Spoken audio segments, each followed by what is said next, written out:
በስመ አብ ወወልድ ወመንፈስ ቅዱስ አሃዱ አምላክ አሜን። ሰላም ደቂ እግዚአብሔር ብክርስቶስ ክርስቲያን ብመንፈስ ቅዱስ መንፈሳውያን ዝተሰመኹም ኣብ መላእ ኹርና ዓለም ዘለኹም ኦርቶዶክሳውያን ብምልእኹም ሰላም ናይ ክርስቶስ ምስ ኩልኹም ይኹን። ከመይ ቀኒኹም? ከመይ ኣለኻትኩም? ኣሜን። ቅዱስ እግዚአብሔር ኣምላኽና ዓለም ቅድሚ ምፍጣሩ ኣብ ማእኸል ዓለም ድሕሪ ዓለም ቅዱስ ቅዱስ ቅዱስ እንዳተባሃለ ዝምስገን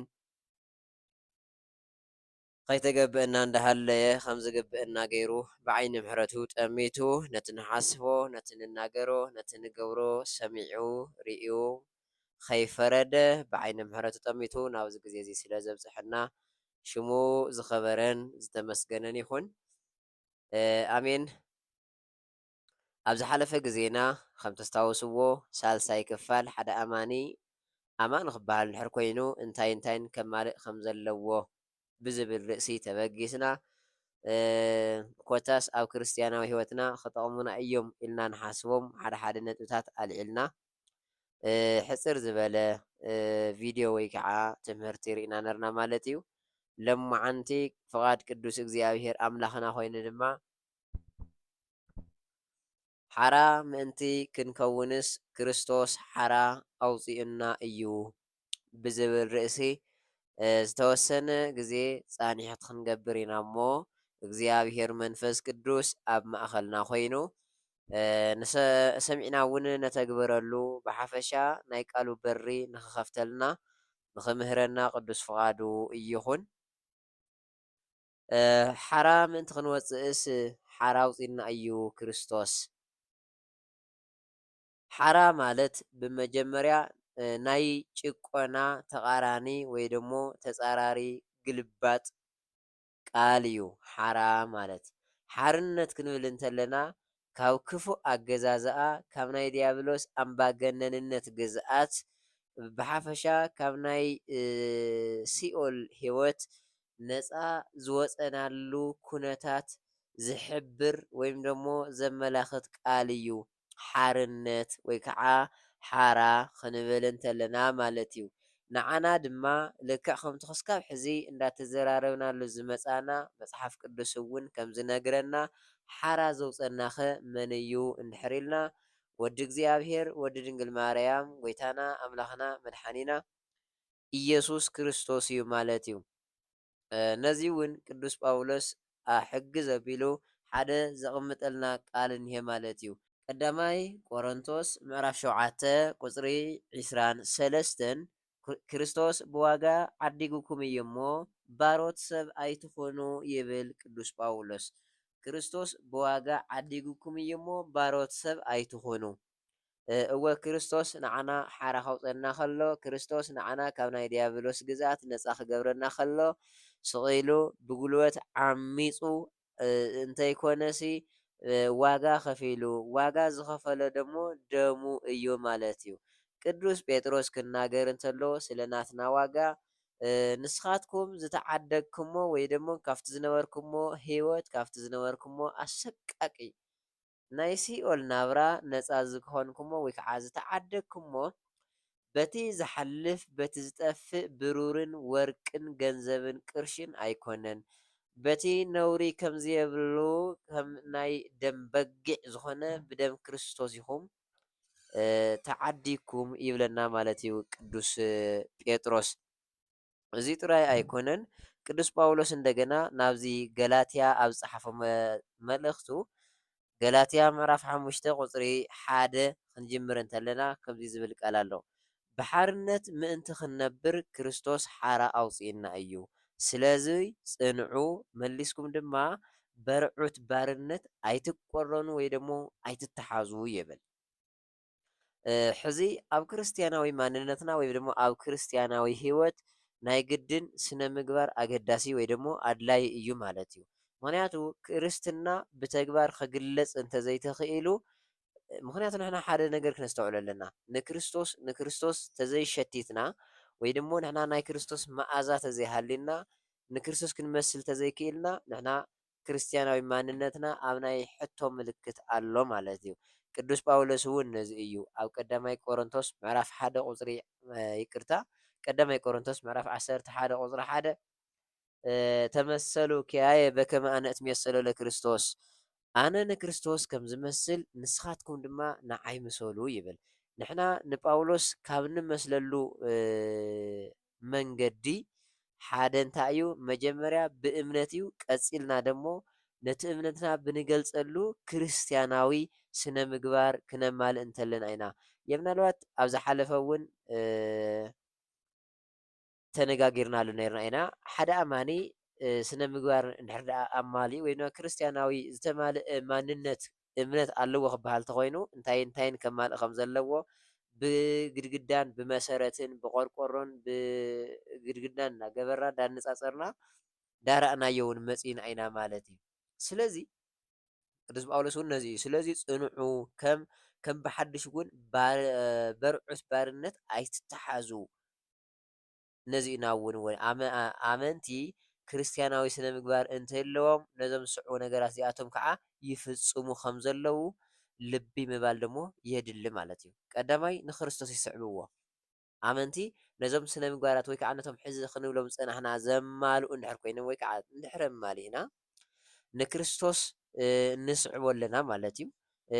እንደገና እግዚኣብሔር ቅዱስ ጳውሎስ ከምዚ ይብል ነዚ ኢኹም እውን ዝተፀዋዕኹም እሞ ክርስቶስ ከዓ ምእንቲ ኣሰሩ ክትስዕቡ ኣርኣያ ሓዲጉልኩም ምእንታኹም መከራ ፀገበ ወይ ድማ ተቐበለ ይብል እና ነዚ እዩ ጴጥሮስ እውን ቀዳማይ ጴጥሮስ ምዕራፍ 2 ቁፅሪ 21 ንክርስቶስ ይለብስዎ በዓልመን እቶም ዝተማልአ ክርስትያናዊ ማንነት ዘለዎም ንክርስቶስ ዝመስሉ ሰባት ንክርስቶስ ከዓ ይለብስዎ ንጎይታ ኢየሱስ ክርስቶስ ደኣ ልበስዎ እምበር ነቲ ሓልዮት ስጋስ መላዓዓሊ ትምኒት ኣይትግበርዎ ይብል ቅዱስ ጳውሎስ ቀዳማይ ቆሮንቶስ 1:11 ማለት እዩ። ስለዚ እቶም ኣመንቲ ብክርስትያናዊ ስነ ምግባር ምዕሩይ ዝኾነ ማንነት ዘለዎም ንክርስቶስ ይስዕብዎ ናብቲ ሕፍረት ንዒቑ ስለቲ ኣብ ቅድሚኡ ዘሎ ሓጎስ ኢሉ መስቀል እተዓገሰ ኣብ የማን ኣምላኽ ድማ ዝተቐመጠ ጀማሪ እምነትናን ደምዳሚኣን ዝኾነ ኢየሱስ ከዓ ንስዓቦ ይብል ቅዱስ ጳውሎስ ናብ ዕብራውያን ኣብ ፀሓፎ መልእኽቲ ዕብራውያን 12 ቁፅሪ 2 ማለት እዩ። ስለዚ ይሕፅር ሕፅር ኣቢልና ንምርኣይ ዝኣክል ክርስትያናዊ ስነ ምግባር ማለት ድማ እንደገና እንታይ ማለት እዩ ናብ ዝብል ክርስትያናዊ ስነ ምግባር ማለት ብሓፂሩ ክግለፅ እንተሎ ንሓጢኣት ሞይትካ ንፅድቂ ምንባር ወይ ከዓ ሕያው ምዃን ማለት እዩ። ክርስቶስ ኣባኹም እንተሃልዩ ግና እቲ ስጋ ብሰሪ ሓጢኣት ምዉት እዩ ወይ ከዓ ብሓጢኣት ምዉት እዩ። እቲ መንፈስ ግና ሳላ ፅድቂ ህይወት ወይ ከዓ ህያው እዩ ይብል ሮሜ 8 ቁፅሪ 10 ማለት እዩ። ስለዚ ክርስትያናዊ ስነ ምግባር ክንብል ከለና ሕፅር ብዝበለ መንገዲ ክንገልፆ እንተለና ንሓጢኣት ሞይትካ ንፅድቂ ሕያው ምዃን ወይ ደሞ ንፅድቂ ምንባር እዚ ማለት እንታይ ማለት እዩ? ሓጢኣት ዘይምስራሕ ካብ ሓጢኣት ምርሓቅ ማለት እዩ። ናብ ፅድቂ ከዓ ኣዝኻ ምቕራብ ናብ ፅድቂ ምቕራብ ካብ ሓጢኣት ግን ምርሓቅ ማለት እዩ። እዙይ ጥራይ እውን ኣይኮነን ካብ ዝኾነ ይኹን ክፉእ ነገር ኩሉ ምርሓቅ ማለት እዩ። ንሓጢኣት ምሟት ንፅድቂ ምንባር ንሓጢኣት ምዉት ምዃን ንፅድቂ ሕያው ምዃን ማለት ካብ ዝኾነ ይኹን ክፉእ ዘበለ ነገር ኩሉ ምርሓቅ ካብ ክፉእ ዘበለ ኩሉ ርሒቁ ረሓቁ ይብል ቅዱስ ጳውሎስ ቀዳማይ ተሰሎንቄ ምዕራፍ 5 ቁፅሪ 22 ካብ ክፉእ ዘበለ ኩሉ ረሓቁ ክፉእ ብክፉእ ዘይቃወም ዘይምቅዋም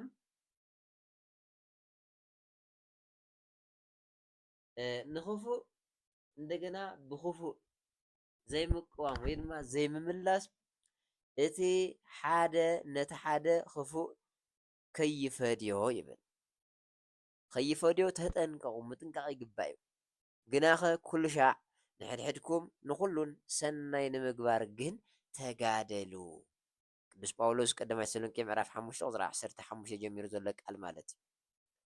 ሕድሕድኩም ነንባዕልኻትኩም ነቲ ክፉእ ብክፉእ ክትምልሱ ኣይትለዓዓሉ እኳ ደኣስ ሰናይ ንክትገብሩ ነንባዕልኻትኩም ብሰላም ንክትነብሩ ተጋደሉ፣ ፃዓሩ፣ መኩሩ ተቃለሱሉ እምበር ነቲ ክፉእ ዝገበረኩም ብክፉእ ንክትምልሱ ድቃስ ኣይትስኣኑ። ኣብ ክርስትያናዊ ሂወትና ክንገብሮ ዝግበአና ነገር እዚ እዩ። ነቲ ክፉእ ዝገበረካ ነገር ወንጌል እውን ከምኡ እዩ ዝብል ነቲ ዝረግመኩም መርቅዎ፣ ነቲ ፀልአኩም ፀልዩሉ። ናይ ማቴዎስ ወንጌል ምዕራፍ 5 ከይድና ክነንብብ እንተለና እዚ ኢና ንረክብ ማለት እዩ። ንፀላኢኹም ኣፍቅሩ ወይ ከዓ ንፀለእትኩም ፀልዩ ኢሎም ንዝረግምኩም መርቁ። ክርስትና ማለት ነቲ ክፉእ ብክፉእ ምምላስ ዘይኮነስ ነቲ ክፉእ ብሰናይ ነገር ምምላስ ማለት እዩ። ስለዚ ሰብ ናይ ስጋን ነብስን ውፅኢት ስለ ዝኾነ ኣመንቲ ንእምነትን ክርስትያናዊ ስነ ምግባርን ብሓደ ብምሓዝ ንእግዚኣብሔርን እንዳሓጎሱ ኣሰሩ ንዝሓደገሎም ንጎይታ ኢየሱስ እውን እናሰዓቡ ካብ ኣህዛባዊ ኣነባብራ ዝተፈለየ ቅዱስ ናብራ ክነብሩ ይግባእ ይብል።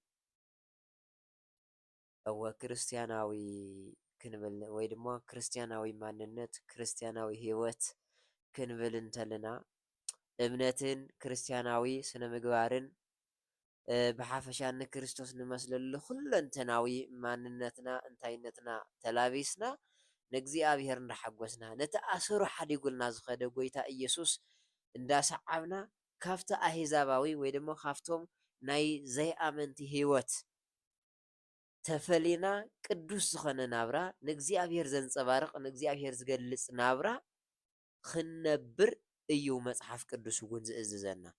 ኣብዚ ዮሃንስ ወንጌል ምዕራፍ 15 ቁፅሪ 11 ከምዚ ይብል ሓጎሰይ ኣባኻትኩም ምእንቲ ክፀንዕ ሓጎስኩም እውን ክፍፀምስ እዚ ነገርኩኹም።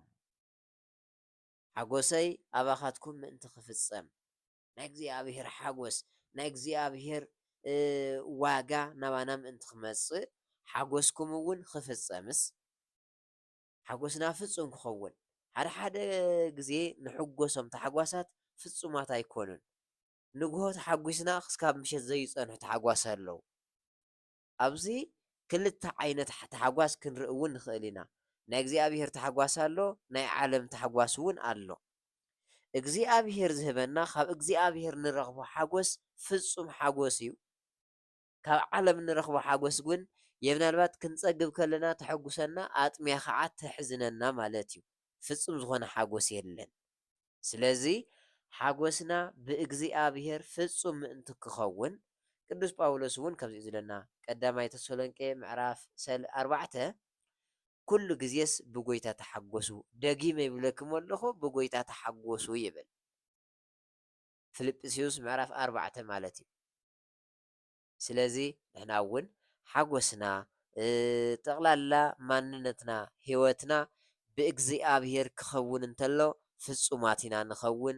እቲ ንረኽቦ ሓጎስ ፍፁም እዩ። በረከትና ፍፁም እዩ። ሂወትና ዝተቃንዐ ዝተማልአ ሂወት እዩ ዝህልወና እሞ ምስቲ ክርስትናና ጎኒ ጎኒ ነቲ ክርስትናና ዝገልፅ ንእግዚኣብሔር ዘሐጉስ ስራሕ መንፈሳዊ ተግባር እግዚኣብሔር ዝጨኑ ሂወት ንክህልወና ሰናይ ሰናይ ዘበለ ኩሉ እንዳሰራሕና ንእግዚኣብሔር ዘሐጉስ ማንነት ሂወት ክህልወና እግዚአብሔር ብምሕረቱ ንኩልና ይሓግዘና።